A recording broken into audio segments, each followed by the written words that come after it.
नीलगिरी राज्य, नीलसर झील का किनारा, सुबह का समय।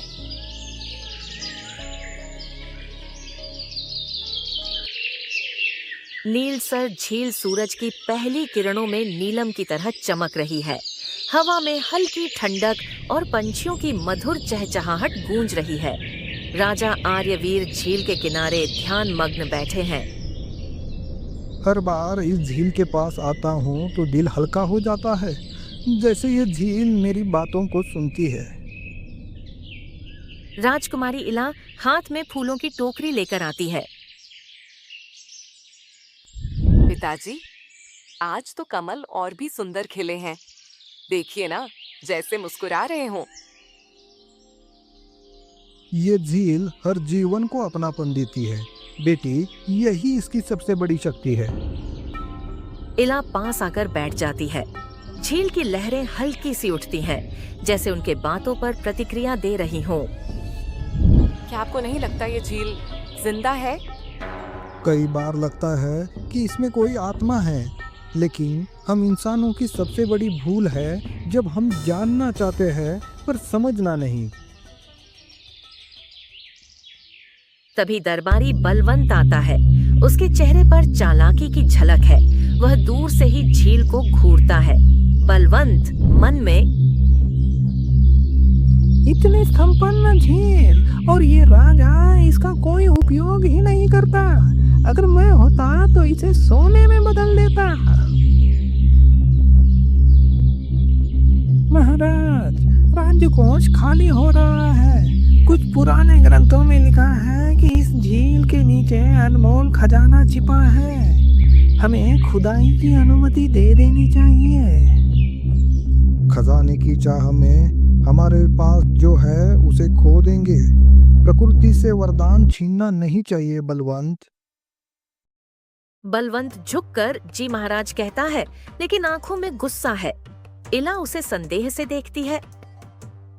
ये मंत्री कुछ छुपा रहा है। ध्यान रखना बेटी, लोभ सबसे बड़ा अंधकार है। अगली सुबह बलवंत राजा के सामने झूठा प्रस्ताव रखता है।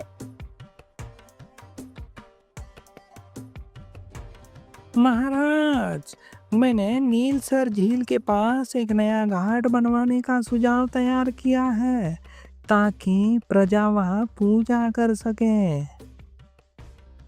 घाट बनवाना एक अच्छा विचार है, लेकिन ध्यान रहे झील को कोई क्षति न हो। अरे घाट बनवाना तो बहाना है, असल काम तो खुदाई है।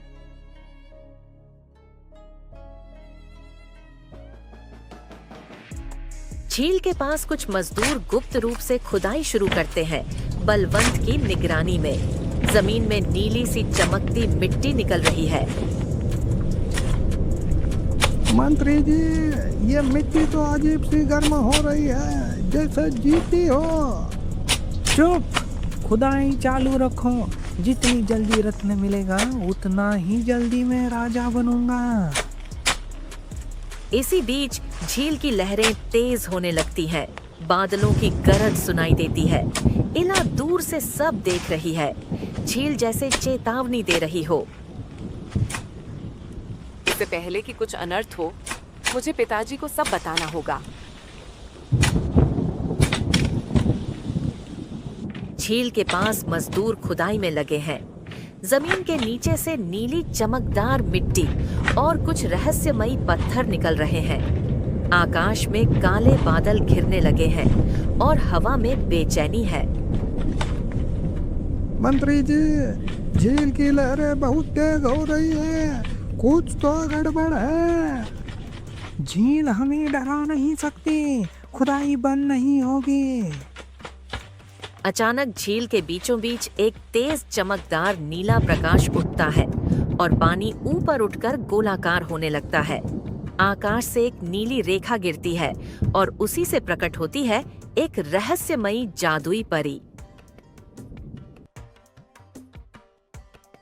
जिसने इस झील की आत्मा को छेड़ा है, वो स्वयं को विनाश के मार्ग पर ले जा रहा है। सभी मजदूर डरकर पीछे हटते हैं। बलवंत स्तब्ध रह जाता है। झील की लहरें अब डरावनी हो गई हैं। बादल गरज रहे हैं। तुम कौन हो? मैं हूँ नील परी, नीलसर झील की रक्षक। जो इस जल को अपनी लालच से छेड़ेगा वो अपने साथ पूरे राज्य को संकट में डाल देगा। उधर महल में इला राजा को सब बताती है। पिताजी, बलवंत झील के नीचे खुदाई करवा रहा है और झील अब शांत नहीं रही। मुझे कुछ बहुत बुरा महसूस हो रहा है। मैंने चेताया था उसे। चलो इला, हमें झील पर जाना होगा अभी।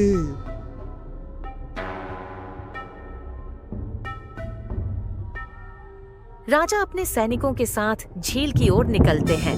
आकाश बिजली से भर चुका है।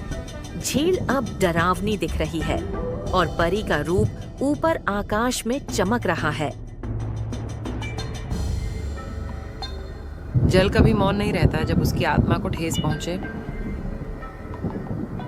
मुझे ये सहन नहीं करना चाहिए था। नीलसर झील का किनारा। अगली सुबह हल्की धुंध और सन्नाटा। पिछली रात के तूफान के बाद सब शांत है। झील अब फिर से शांत दिखती है, लेकिन उसमें एक गहराई और रहस्य महसूस होता है। इला अकेली झील के किनारे खड़ी है। उसकी आंखों में चिंता है। तुम कौन हो जो इस झील की रक्षा करती हो? क्या तुम मेरी बात सुन रही हो? एक नीली रोशनी झील से उठती है। वो घूमते हुए ऊपर हवा में बदल जाती है, एक जादुई परियों जैसे रूप में। वही नील परी, वो नीले बालों वाली चमकदार आंखों वाली परी है जो हवा में तैर रही है। तुम्हारा हृदय पवित्र है इला। मैं सुन रही हूँ, मैं हमेशा से सुन रही हूँ। इला धीरे से झील की ओर देखती है। भावुक होकर पूछती है, तो बलवंत का क्या अब सब खत्म हो जाएगा? अब भी समय है। अगर राजा स्वयं झील से क्षमा मांगे और जन कल्याण का व्रत ले तो झील फिर से पूर्ण शांति को लौट सकती है। परंतु अगली भूल क्षमा नहीं होगी। तभी राजा आर्यवीर वहां पहुंचते हैं, सैनिकों को पीछे रोकते हुए। वो परी को देखकर झुक जाते हैं। मैंने झील की रक्षा का संकल्प लिया था और अपने ही मंत्री की वजह से वो टूट गया। मैं इस अपराधी का उत्तरदायित्व हूँ। झील की आत्मा कृपया इस राज्य को क्षमा करे। अगर तुम झील को अपना साथी नहीं उसका सेवक मानो तो झील भी तुम्हारा सहायक बन जाएगी। नील परी धीरे से हाथ उठाती है। एक नीला कमल राजा के हाथ में आकर गिरता है। अचानक झील की लहरें नाचने लगती हैं, जैसे झील खुश हो गई हो।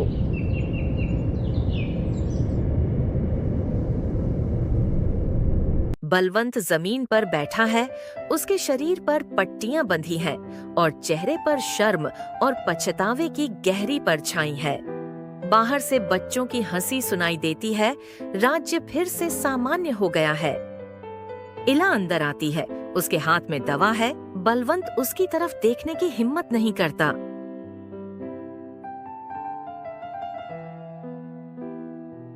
चोट ठीक हो रही है मंत्री जी?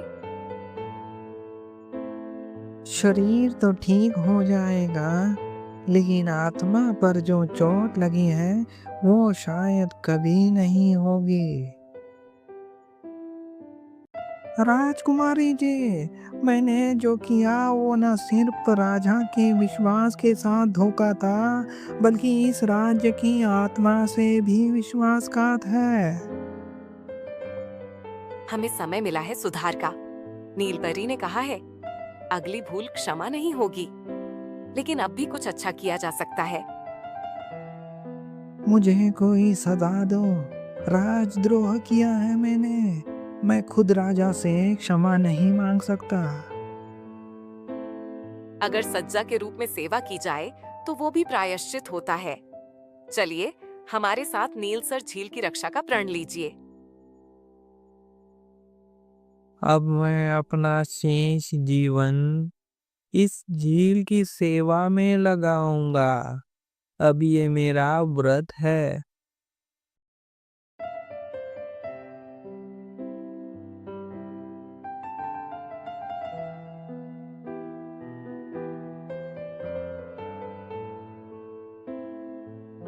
इस झील में सिर्फ जल नहीं, जीवन है। उसे छूना नहीं चाहिए, उसे समझना चाहिए। दूर खड़ी इला और राजा मुस्कुरा रहे हैं। परी आकाश में एक बार फिर दिखाई देती है, लेकिन इस बार उसके चेहरे पर पूर्ण संतोष है। जब मनुष्य लोभ छोड़ दे और सेवा अपनाए, तब झील फिर से अमर हो जाती है।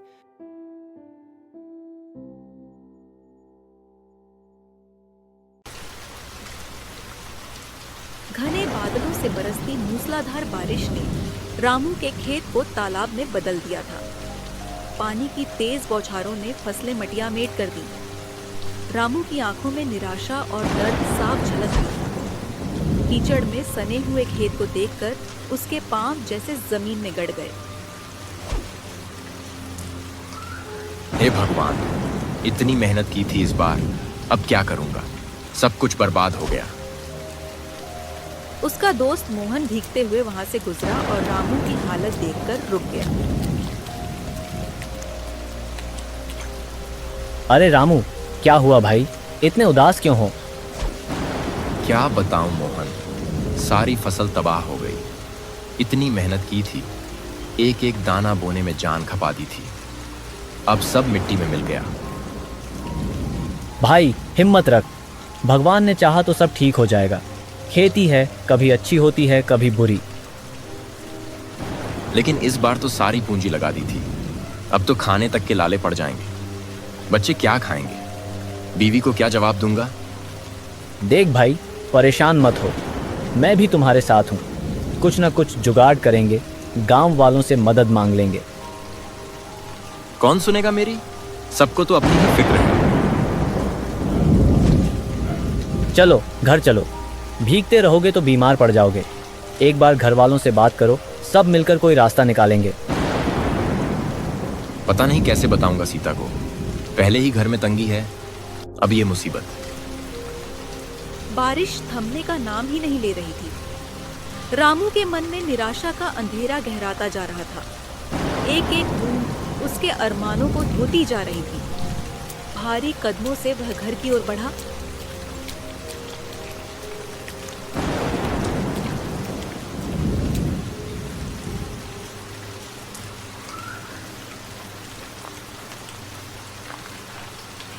जैसे ही रामू घर पहुंचा, सीता ने नाराजगी से दरवाजा खोला।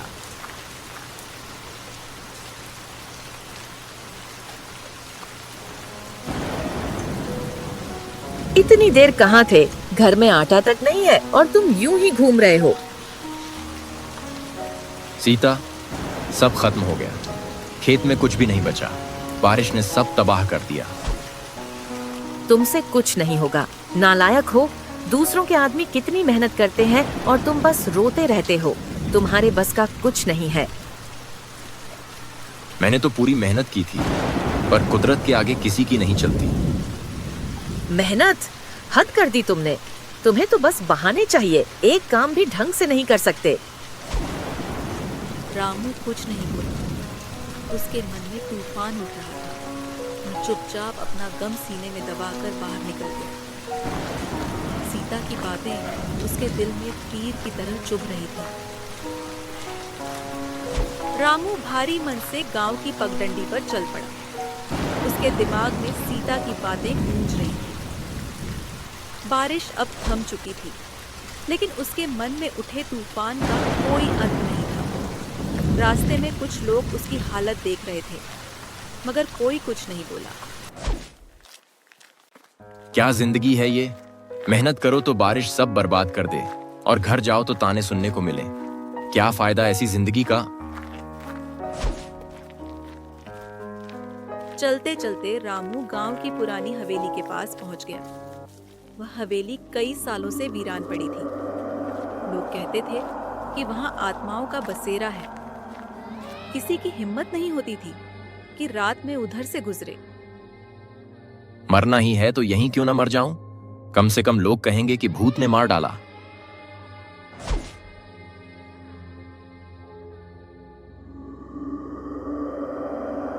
रामू दीवार के पास जाकर बैठ गया। उसने अपना सिर दीवार से टिका दिया। आंखों से आंसू बहने लगे। अचानक दीवार पर उसने जोर से अपना सिर मारा। भगवान, क्यों दी इतनी कठिन जिंदगी? क्या मेरे लिए कोई खुशी नहीं? जोर से सिर मारने के कारण दीवार में एक दरार आ गई। रामू चौंक गया। उसने ध्यान से देखा, दीवार में एक छोटा सा छेद बन गया था। उसकी उत्सुकता बढ़ी। उसने उधर झांक कर देखा तो कुछ चमचमाता नजर आया। अरे, ये क्या है? चमचमाता हुआ क्या सोना है? उसने हाथ अंदर डाला और एक गड्डी बाहर निकाली। रामू की आंखें फटी की फटी रह गईं। नोटों का बंडल! वह तो खुशी से पागल हो गया। उसने जल्दी जल्दी और भी नोट निकालने शुरू कर दिए। अरे, पैसा! इतना पैसा! भगवान ने सुन ली मेरी। गरीबी का सारा दुख मिट गया।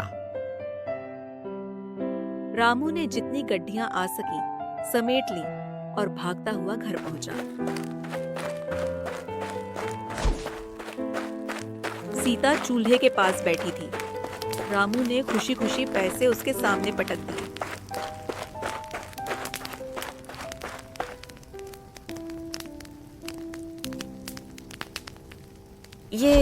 ये क्या है? इतने पैसे कहाँ से लाए? भगवान का चमत्कार है। पुरानी हवेली की दीवार से मिल रहे थे। मैंने बस हाथ डाला और पैसे ही पैसे। क्या सच में? कहीं चोरी के तो नहीं? अरे पगली, भगवान ने हमारी सुन ली। अब हमारी गरीबी खत्म। सीता ने भगवान का शुक्रिया अदा किया और रामू की किस्मत पर भरोसा कर लिया। रामू की जिंदगी में यह अचानक आई खुशियों का तूफान था, जिसने उसकी सोच ही बदल दी। हवेली से मिले पैसे ने रामू की जिंदगी बदल दी। अब उसके घर में नई चीजें आने लगीं, नए कपड़े, खाने पीने का भरपूर सामान और गांव वालों के बीच ढाक। सीता भी खुश थी कि अब तंगी खत्म हो गई। देख सीता, मैंने कहा था ना, भगवान ने हमारी सुन ली। अब गरीबी का नामो निशान नहीं रहेगा। सच में रामू, अब तो जिंदगी बदल गई। लेकिन ये पैसे हवेली से ही लाते हो ना? हाँ हाँ, दीवार में हाथ डालते ही नोटों का बंडल मिलता है। अब तो रोज जाता हूँ।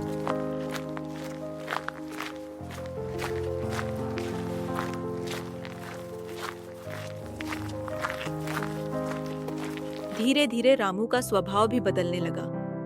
अमीरी का नशा सिर चढ़कर बोलने लगा। उसने शराब पीना शुरू कर दिया और दोस्तों के साथ दिन भर बैठकर जश्न मनाने लगा। सीता को रामू की बदलती आदतें अखरने लगी।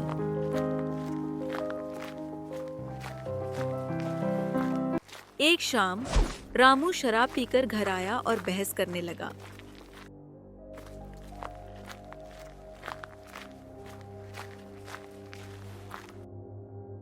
रामू, ये क्या हालत बना रखी है? शराब क्यों पीने लगे हो? मेरे पैसे हैं, मेरी मर्जी। तुझे क्या दिक्कत है? अरे ये भगवान की देन है, यूं फिजूल मत उड़ा। चुप, मुझे सिखाने की जरूरत नहीं। जब गरीब था तो ताने मारती थी, अब अमीर हूं तो भी बातें सुनाती हैं। रामू का यह बर्ताव सीता को चौंका गया। घर में रोज झगड़े होने लगे।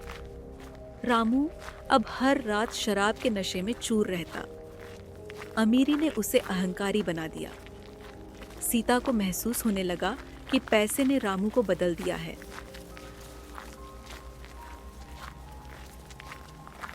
एक रात रामू नशे में चूर होकर हवेली पहुंचा।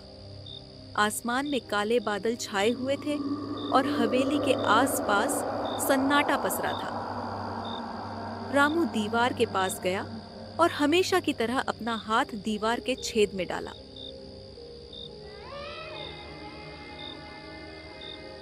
आजा पैसे।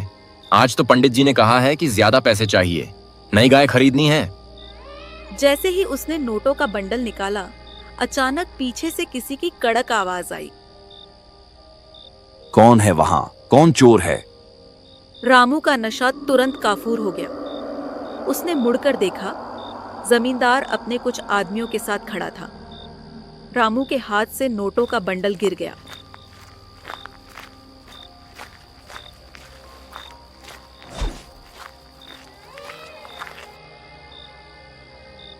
अरे तू है? तू चोरी कर रहा था मेरी हवेली से? मालिक, मैंने कुछ नहीं किया। दीवार से पैसे मिल रहे थे। ये दीवार मेरी तिजोरी है। सालों से यहां पैसा जमा करता हूं। तूने कितना चुराया है? मालिक, मुझसे गलती हो गई। मैं नहीं जानता था कि ये आपके पैसे हैं। अरे रामू, तू चोरी कर रहा था। अमीरी का ये राज है। गांव वाले एक दूसरे से कानाफूसी करने लगे। रामू ने हाथ जोड़कर माफी मांगी, लेकिन जमींदार ने उसे पुलिस के हवाले कर दिया।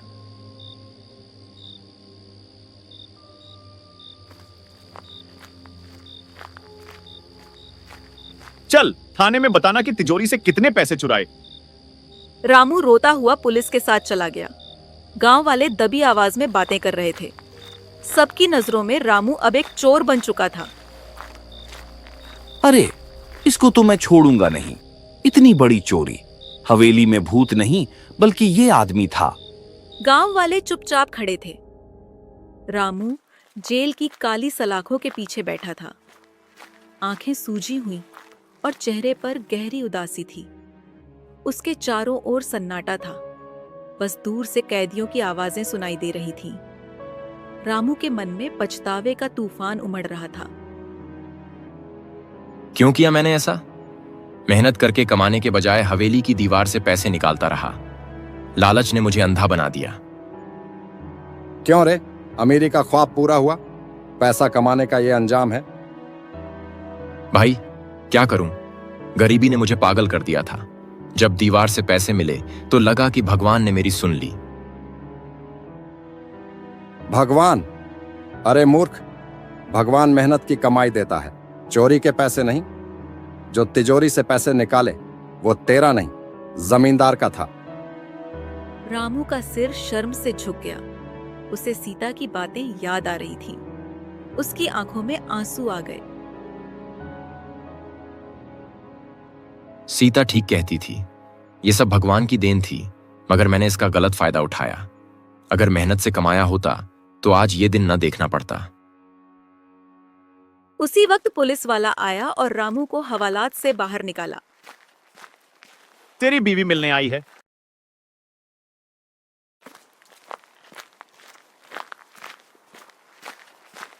रामू ने हैरानी से सिर उठाया। सीता दरवाजे पर खड़ी थी। उसके चेहरे पर उदासी और आंखों में नमी थी। रामू उसके पैरों में गिर गया। सीता, माफ कर दे। मैंने लालच में सब कुछ बर्बाद कर दिया।